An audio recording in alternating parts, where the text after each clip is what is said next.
Hello and welcome to Your Coaching Journey, a podcast for doctors about coaching. Whether you're a coaching doctor, a doctor who is learning to coach, or a doctor who'd like to build coaching into your professional life, then this is the podcast for you. Hello, I'm Tom Dillon, and with me today is my co-host and business partner, Helen Leathers. Good morning, Helen. How are you? Good morning, Tom. I'm very well, thank you. How are you? I'm wonderfully well, and I said your name without having to hesitate. It just tripped off the tongue. I'm getting used to your name. About That's time. Good. 6 years on, I can finally say your name. Excellent. What are we talking about today on our podcast? We're back recording. Yeah, today it's another one of our challenges in coaching, and we're talking about what we've noticed is challenging for doctors coming to coaching. Yes. Now, it's going to be a little bit of an emergent exercise. I started thinking about that. Then I started thinking about, we did an episode a few episodes ago about personality and some of the different personality types and how they might come to coaching. So it's kind of a bit of a melding of some thoughts on the personalities of our doctors that come to coaching, as well as and the challenges they face, maybe as a result of their personality differences. Did you get distracted, Tom? Is that what you're saying? A little, yes. Is that something to do with your personality? Well, it was all connected, but yeah, my focus changed as I was doing it. But it will be fine. We'll have a conversation, see where it takes us. Excellent. Let's do that. So what's the first thing that you've noticed about the challenges our doctors face? Well, we've trained over 250 doctors now. And we only have very small groups on our courses, so there's only 9 on a cohort at maximum. When I started off, there were maybe 6, between 6 and 9, and now it's we're filling them, so it's 9. We don't do more than that. So we get to know our doctors really well, and we kind of know what makes them tick. We're with them for 6 months. So we go on a journey with them.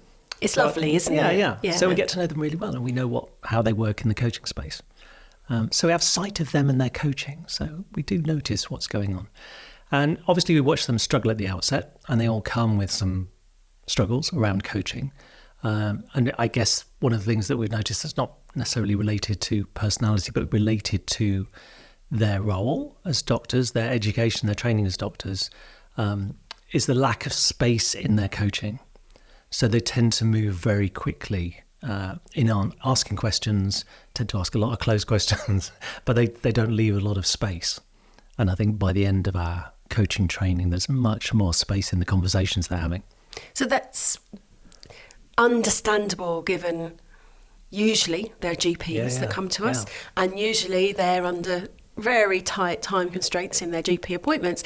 So whilst we've said before they bring lots of transferable skills, they're used to filling those gaps because they're under really tight time restrictions. Yeah, I came across some research that was done in 2016, I think, and it was a UK doctor doing the research because there was some talk about how doctors interrupt and they don't give people time to speak.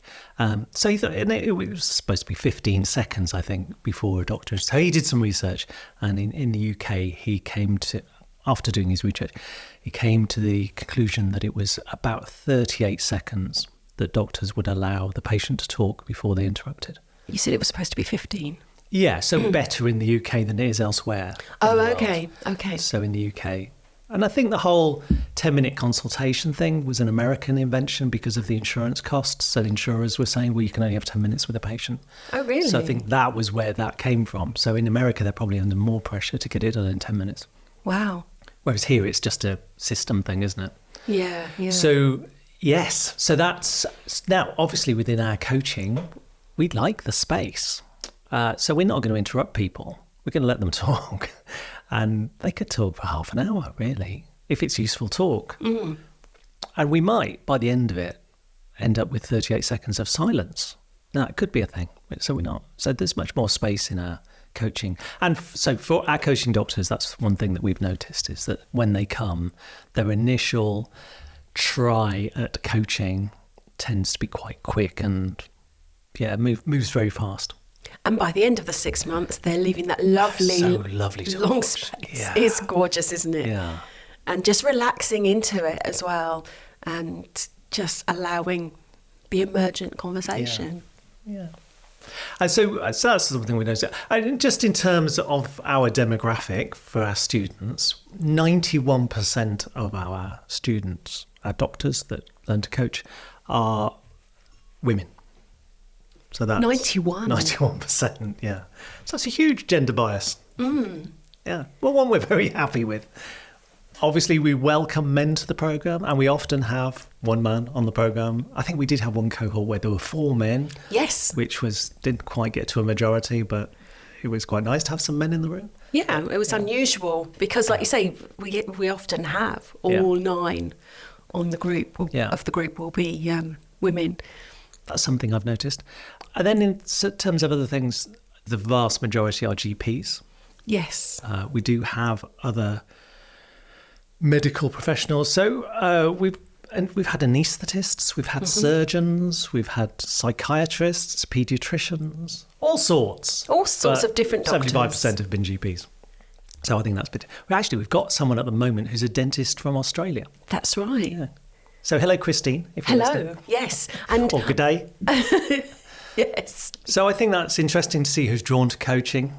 And then where I started to get a little bit distracted was looking at the personality differences and similarities of those on the programme. So we've, on episode 78, we looked at personality preferences, personality types, personality traits, that whole idea of personality profiling. And over the last 5 years of running our programme, a lot of the doctors that have come to us have completed a personality profile. So we have their MBTI letters, so we can see what personality type they are. So I've collected that data. Oh, fascinating! Yeah. Tell me more. And it is interesting actually. So this is where I got. But I think in talking about the personality profiles of those that come to our course, we can look at some of the challenges that arise, maybe because they have that personality profile. So I'm sticking with the challenges, what we've noticed. Okay, so I'm going to pose you a question then, because sometimes what I've noticed is that people get a bit concerned, and we've mentioned this before, about being quite quiet and introverted, and worrying that is going to impede them as a coach. And we often reassure them that, we want you to leave that space. We don't want you to be talking all the time like an extrovert might, like us. So we do think that introversion lends itself to the coaching room a little bit more. Yeah. I was just thinking, actually, people listening to our podcast must wonder how we ever leave space in our coaching, because we do talk a lot. Yes.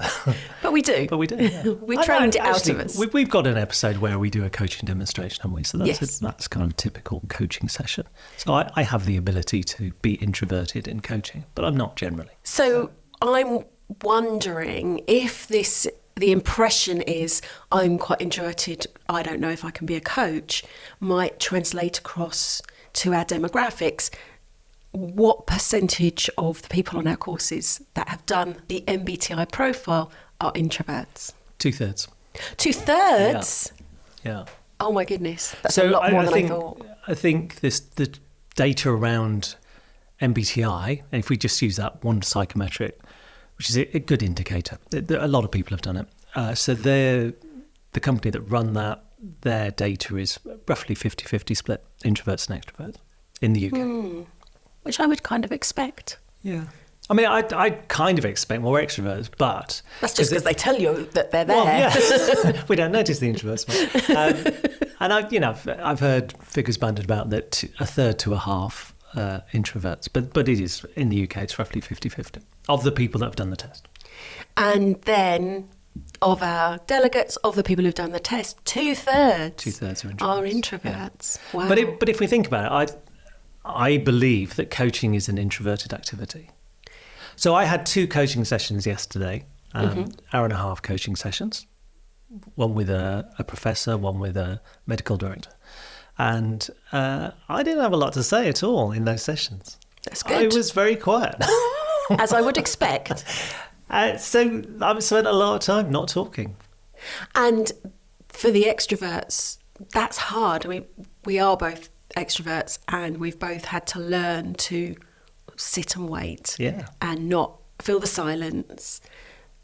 It can be done. So if you're an extrovert looking at the course, don't panic. But it's an interesting difference. And I don't think I find it difficult to do that. I just go into a different zone. I was thinking the other day of something we might do on our podcast, and maybe have an episode on presence, because it gets talked a lot about in coaching, and you have to bring your presence. And I think, well, if I brought my real presence, my authentic self to coaching, I wouldn't stop talking. So I have to be different in the coaching room. But I do have that presence. I'm there. I'm paying attention. But it's a different presence to how I'd show up in a normal conversation. So going back to our coaching doctors, so 2/3 are introverts, but I think that they actually have a bit of a head start when it comes to learning to coach. So I think they struggle less than the extroverts in terms of not jumping in, not talking over someone, not interrupting them, and just holding that space while people talk, because they're used to that way of being. And understanding how, if they're coaching an introvert, how they might think by going into their head, by thinking before they speak. Whereas us extroverts just talk things through, don't we? Yes. In the coaching space. Yeah, so if you were to ask someone with an introversion preference a question, there's a very good chance they're going to pause before they answer and do some thinking, even in normal, not in coaching, but normal conversation. So if, as an extrovert, you think, oh, they're not answering my question, they obviously haven't understood. I'll clarify. I'll ask it in a different way. So then you ask another question, and then for the introvert, they've now got 2 questions to think about, and they want to think. They want to think it through before they answer. And then they don't answer because they've got 2 questions to think about. And then as an extrovert, you think, oh, God, they've been a bit dense today. I'll ask them a completely different question. And you come out with another question. So, that's the way it tends to go. So the introverts never really get time to think properly and to answer a question that's been asked of them by an extrovert, because the extrovert just jumps back in again. So that's kind of what we notice in introverts and extroversion. I think introverts just find it more comfortable. Obviously, they're coming together in a group, but a small group. So there are 9 people on our coaching training programs. We ease them in gently. They all get to know each other, and that's good for introverts. And then they work in small groups in breakout rooms. Again, really good for introverts to be in small settings. They're not used to the cut and thrust of group conversations. They'll just go quiet. And I'm an extrovert, and if I'm surrounded by really extroverted people, I just go quiet. Me too. I don't want to compete for the space. And I think that's the same for introverts. They will just step. Now, we are expert facilitators, so we make sure that in our training, they have the time and the space to have their voice. We're very clear about that. We want everyone to be heard. So we facilitate that conversation. We make sure everyone gets to say their piece. And I think that really works for the introverts. And that may be why we're getting more introverts. Yes. The introverts that come to our program love the way we do things. They're probably telling their friends who are probably introverts, and and so it goes on. So that could be. Whereas when I did my coach training, it was an in-person intensive week for part of it. Some of the rest was done online, but there was 50 of us in a room, which is a lot. It's big. And I would imagine that would be quite daunting for introverts. Yeah. And then obviously layered on top of that, if you're an extrovert, your training as a GP will mean that you want to keep things moving very quickly. So that would, again, speed things up and not provide the space that's really required in coaching. So I think that is a challenge, maybe for extroverts more than introverts. Yeah. That leaving the space, not moving people on too quickly is a challenge. But one that I don't want to put extroverts off coming to the training. Because, if you are an extrovert, you like talking to people. Coaching is about talking, more listening, but it is about talking to people. And certainly the extroverts find the space in the end, as we have. Yes. And I was talking to someone the other day. They were very kindly giving us a video testimonial, and they were saying that and I'm going to guess they were an extrovert. I don't think they've done the profile, but I'm going to guess from what I know of them. And they were saying how lovely it was that they've learned to give that space, because it's changed their relationship dynamics and the ability to have those conversations within their family, where now they are really listening to other people's issues and problems and able to, just see things from different perspectives, because they are not doing all the talking. Yeah. Yeah, and I think actually in terms of those conversations with family, I think there's much less inclination to give advice when you've learned to coach. You hold that space, you listen and ask some questions, but don't rush to go, oh, you know what you need to do? You don't want to tell him this. You need to do it. So I think there's less of that going on as well, which again, for family members is probably a bit of a relief that they're not being told what to do. Yeah. Because they won't do it anyway. So what else have you noticed then, Tom? So something else that I've noticed, so that was introversion, extroversion as one of the dynamics that shows up in personality profiling in MBTI. The next one that I kind of noticed something about is the sensing and intuition preference. So sensing, people tend to focus on detailed, practical applications of things. They drill down into what's real. They like to be able to touch things. And the opposite of that is intuition. So big picture concepts, ideas, theories, not really needing to know how it's going to work, but just quite liking the idea. So that's roughly within the population, 75% split towards sensing. So that practical, wanting things to be real, 25% more on the intuition side. So a bit like we went, oh, wouldn't it be fun to have a podcast? Yes. That sounds good. Yeah. And then Pete does the details. Yes. He Yeah, but it might be that yeah. someone else would be put off from doing a podcast because they start to think about the practicalities and think, oh, well, that's a lot of time and effort. And they will start to talk themselves out of it. Or just be realistic about it. Yeah. So that's the difference between the two. So say 75%. Now, in the coaching room, we want people to have ideas. You know, we want our coachees to explore things thoroughly, but to come up with ideas. And in some ways, getting unstuck requires a bit of imagination, a bit of free thinking, which is all kind of intuition-based concepts. That's where we want to go to. And so if you're more matter of fact, more process-driven, more how's it going to work, you probably restrict your coachees in some way. That seems to me where perhaps those goal-focused coaches would work really, really well. If the coach was in that personality type of sensing, they would work really well as a goal-focused coach in detail and how are you going to do the next step, and let's make a really detailed plan. Yes, and we're not that. No, we're not. We can work with goals, but we're really about that transformational who you are and who you want to be and how you want your life to be, not just what's your goal and how you're going to get there. So in our doctors, what do we see? It is slightly different, so 50-50. So 50 sensing preference, 50 intuition preference. Okay. So that is, again, sort of bucking the trend a little bit from the general UK population.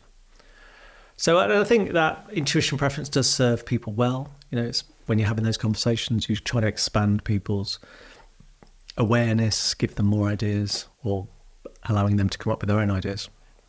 And we kind of want to hear their story. And when we're listening to their story, we want to pick up on the general thread of the story, pick up the themes. We're not drilling down into the detail. We don't want to know, when did that happen? And what did they say? And what happened next?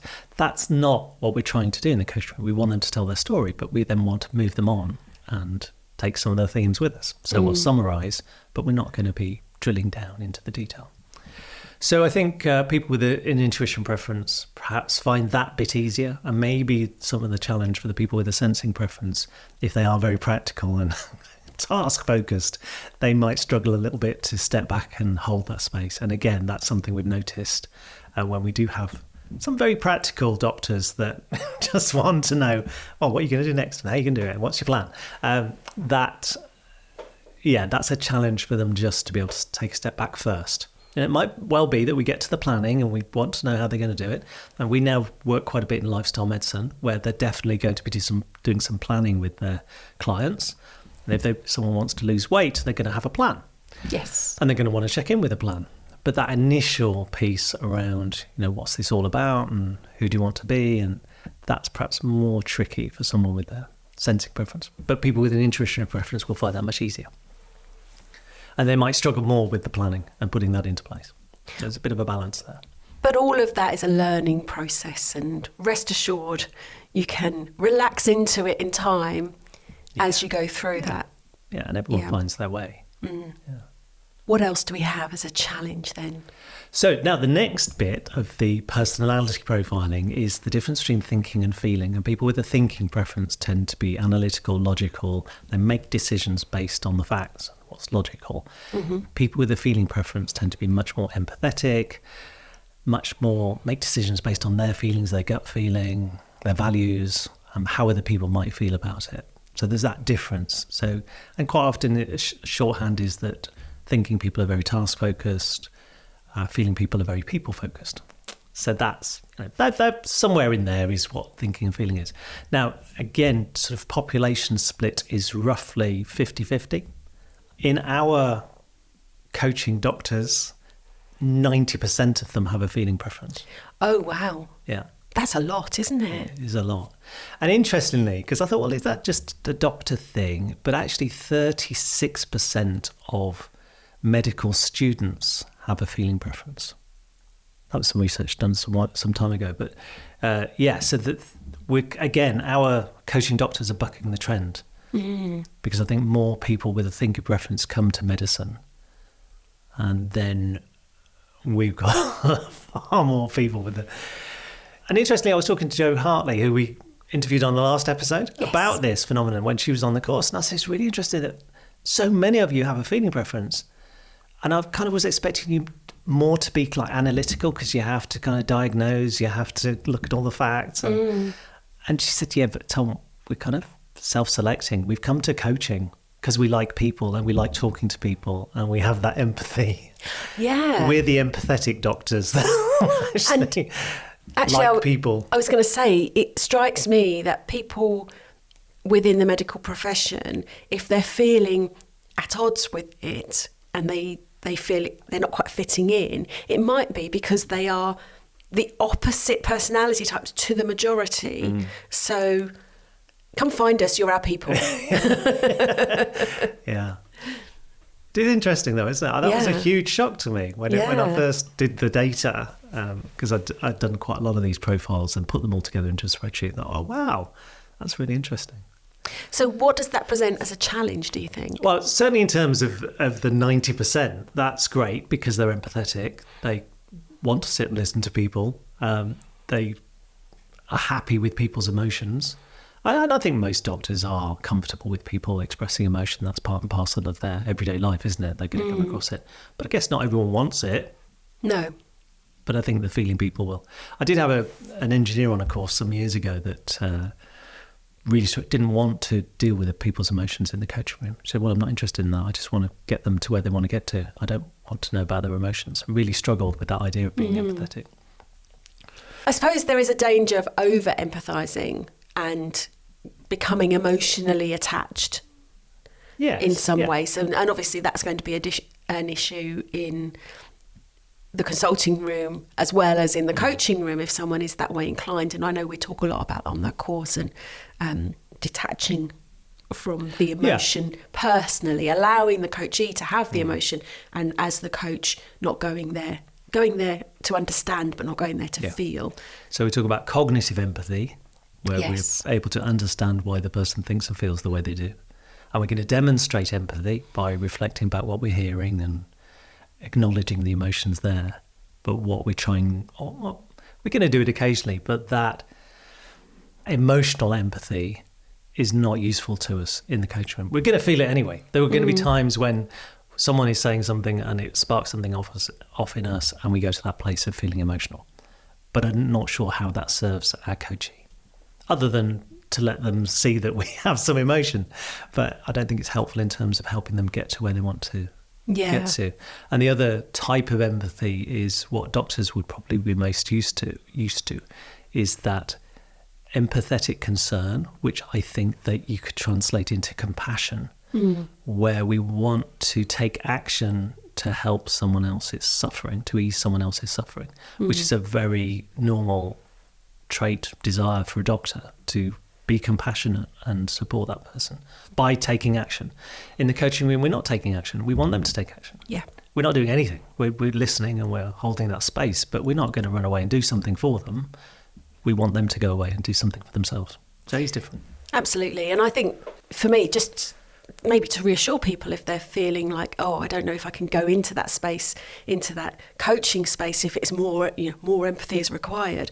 I was really very much a victim of over empathizing emotionally for many, many years.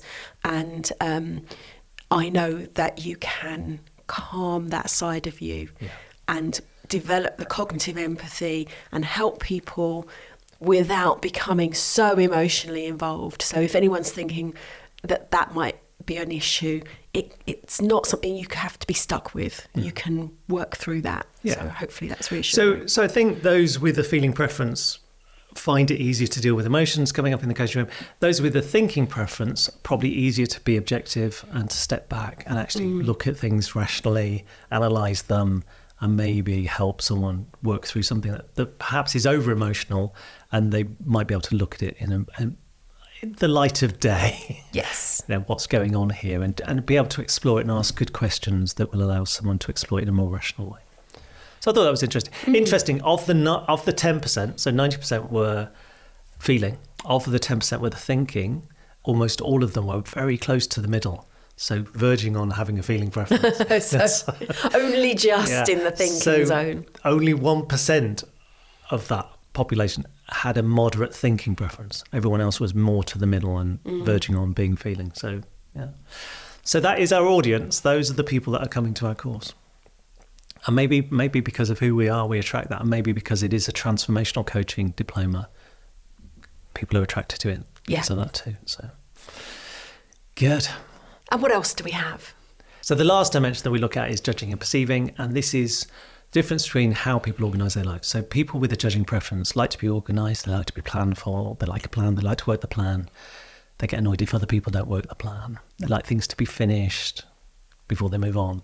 People with a perceiving preference much more go with the flow, much more will do lots of different things at the same time. They like a bit of variety. They don't like to be pinned down to a plan. They're very last minute, all of that sort of stuff. So that's kind of the difference. So in terms of the UK general population spread, it's roughly 2/3 have a judging preference. So more on the planful side. More planful. Yes. And in terms of our doctors, it was about the same, 70%. So slightly more, but roughly the same sort of figure. So 70% of them have a judging preference, so very organised, very planful, and then 30% less so. Much more spontaneous. Much more like us. Much more like us. Yeah, so those are the people that tend to turn up late for the workshop. We don't. No, we don't. We're always there on time. No, but they are. I know we've had this on workshops where people say, "Oh, sorry, I was just trying to do one last thing before I came to the workshop, and I didn't actually have time to do it." That tends to be a perceiving trait, is thinking you've got more time than you actually have. So yeah. And that can be a challenge, I think, if you are looking to put coaching into your portfolio or work in the coaching industry, and like us, you are a little bit last minute, not quite so planful, is you do have to be aware of that and to make sure you show up with that presence that you've spoken about in a timely fashion, but also not just on time, but in the right headspace with that presence, as I say. So it does take a little bit of thinking about how am I going to make sure I do that and enter that coaching space in the right way. So that can be a little bit of a challenge, I think, for people with that preference. Yeah, and obviously if you've got the opposite preference to the person you're coaching, sometimes that could be a challenge. Yeah. So if I'm coaching someone who's very process driven, likes the plan, wants it all planned out, that's more difficult for me to work with than someone that's more spontaneous. But I can do it. It's just more difficult. And I think the same, probably worse the other way around. So if you've got someone with a very strong judging preference and then someone with a perceiving preference that they're trying to coach, and they've got a plan of what they're going to do for the next 3 months, and they don't stick to the plan, I think that the coach would be thinking, well, but hang on, we agreed this. We have a plan. Why are you not working the plan? But because if someone has a perceiving preference, they are going to be all over the place. They're going to be not following the plan at all. And I think coming to coaching, if you have that judging preference, I would imagine that they are the people coming to coaching saying, what do? I want a formula to follow. Yes. I want an exact process to follow with clients. And obviously we have a framework for coaching which lends itself to that, but there is a requirement to be a little bit flexible with that, a little bit emergent, and to have a little bit of flow to the you don't even need to be agile. That's the word. So the Tom's Code framework follows a path through the coaching, and you could just stick to the path. But actually, life is more complex to that, and coaching conversations are more complex, and they don't always start at the beginning. So you have to have that bit of agility. But I think it's useful for those with that judging process way of being to have that process to follow to start with, and then they can go off script later on. But I think it is useful to have the framework. Yeah. And for people with a perceiving preference, they probably just leave the framework a lot earlier. And go, I didn't stick to the script, which is absolutely fine.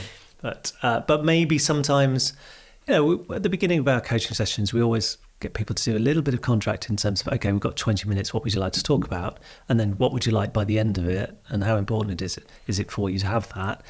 Now, if we skip all of that and start somewhere else and don't go back to it, how do we know where we're going with the coaching? Yes. And how do we frame the coaching session? So I think there are elements that are important, and they are the bits that someone with a perceiving preference might skip over and go, oh yeah, I didn't do that bit.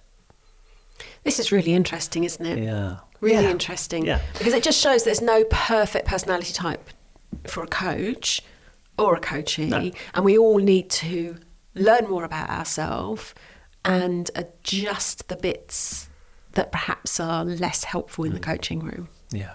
So the last interesting fact about all of this, about the coaching doctors that come to us, is the overall type. So when you do MBTI, you end up with 4 letters. Mm-hmm. So we're both ENFP, so extroverted, intuition-based. We have an N for intuition because we use the I for introversion. And then thinking, so we're both feeling preference and both perceiving preference. So ENFP. And the opposite of our type is ISTJ. So you end up with 4 letters like that. Now, of the people that come to our coaching, 30% of them have the type INFJ. So that's huge. That is a big chunk. Yeah. So the probably in terms of the UK general population spread, the biggest percentage in one particular area is 13%, 13. And we've got 30% in one box. We're not trying to put people in a box. Please don't think I'm putting you in a box. But 30% in that type. Now, if you look at the UK general population spread of that type, it's only 1.7%. Wow. And we've got 30% of them. So that's a huge difference. So that, again, is quite amazing to me that we've got that. We have got that type that come to our course. Again, we're not trying to say we want that type. It's just something that's emerged. So, so people with an introversion preference, people with an intuition preference, that big picture piece, people with a feeling preference, and people with a judging planning preference. Interesting. Those are 30% of our audience have been that. So, it wasn't quite what coaches find challenging in the coaching room, but a bit of a mix of looking back at that personality piece we talked about a few episodes ago and bringing that into play and what people might find challenging in the coaching room because of their personality. Interesting. And I think it's reassuring, isn't it? If you're thinking, would I make a good coach? Anyone can make a good coach. Yeah. We'll train you to be a good coach. And it's about, like I say, understanding yourself, but also being open to what you don't know and developing yourself. Yeah. And it's often said, isn't it, that the personal development that comes with the training is huge. It is. It is indeed. Lovely. Thank you. That's been really interesting. Thanks for listening to all my fun facts. Did feel a little bit like I've got some stats. Yay. I'm not sure what our listeners are going to make of this, but I'll be really interested to hear. I'm going to get more doctors to do the profiling, more of our coaching doctors, and see if I can build up some data around that. Excellent. A bigger picture. Yeah. Fabulous. What are we talking about next time, Tom? Next time on the podcast, we will be talking about... Oh, I know. Go on, tell us. We're going to be talking about transpersonal coaching as an approach. Transpersonal coaching. This is one of your hot topics. Yes. Yeah. So, I say hot topic. It's something that you've worked with for a long time. So yes. I should look forward to that, finding out more about transpersonal coaching. So we will see you next time. Thank you for listening. Bye for now. Bye-bye.